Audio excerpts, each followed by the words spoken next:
விஜய்க்கும் அதிமுகவிற்கும் போட்டியா? பத்திரிகையாளர் என்ற போர்வையில் உலவும் திமுகவினரின் போலி பரப்புரைகளின் உண்மை பின்னணி என்ன?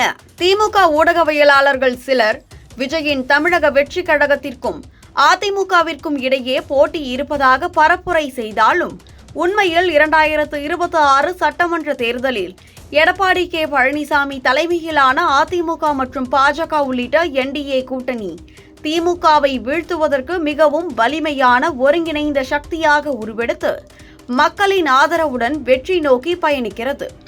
ஏனெனில் அதிமுகவின் உறுதியான 66 எம்எல்ஏக்களுடன் எடப்பாடி பழனிசாமி கட்சியின் ஒற்றுமையை பலப்படுத்தி மாவட்ட செயலாளர்கள் மற்றும் உள்ளூர் தலைவர்களின் ஆதரவை பெற்று திமுக ஆட்சியின் தோல்விகளான நீட், பாலியல் வன்முறை, மதுசாராய விவகாரங்களை மக்கள் மத்தியில் திறம்பட எடுத்துரைத்து வலுவான எதிர்க்கட்சியாக திகழ்ந்து 2025 உள்ளாட்சி தேர்தல்களில் வெற்றிகளை பெற்று மக்கள் நம்பிக்கையை வென்று வருகிறார்.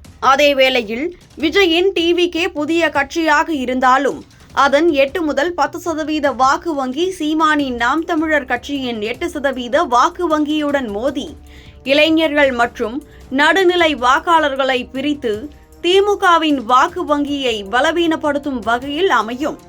ஆனால் இது அதிமுக பாஜக கூட்டணியின் வெற்றி வாய்ப்பை பாதிக்காது. ஏனெனில் அதிமுகவும் பாஜகவும் பிஎம்கே, டிஎம்டிகே போன்ற கட்சிகளுடன் சேர்ந்து மேற்கு மற்றும் வடக்கு தமிழகத்தில் வன்னியர், காங்கு சமூகங்களின் வாக்குகளை ஒருங்கிணைத்து 2024 லோக்சபா தேர்தல் அனுபவத்தை பயன்படுத்தி 150 முதல் 160 இடங்களை கைப்பற்றும் வலுவான கூட்டணியாக உருவாகியுள்ளது. இதனால் எடப்பாடி பழனிசாமியின் தலைமையில் அதிமுக என்டிஏ கூட்டணி 2026 திமுகவை எதிர்கொண்டு மகத்தான வெற்றியை பெறுவதற்கு தயாராக உள்ளது. மேலும் டிவிகே மற்றும் என்டிகே இடையேயான போட்டி திமுகவுக்கு எதிரான மக்கள் அதிருப்தியை மேலும் தூண்டி எடப்பாடியின் வெற்றிக்கு பலமாக அமையும் என்று அரசியல் பகுப்பாய்வாளர்கள் உறுதியாக நம்புகின்றனர்.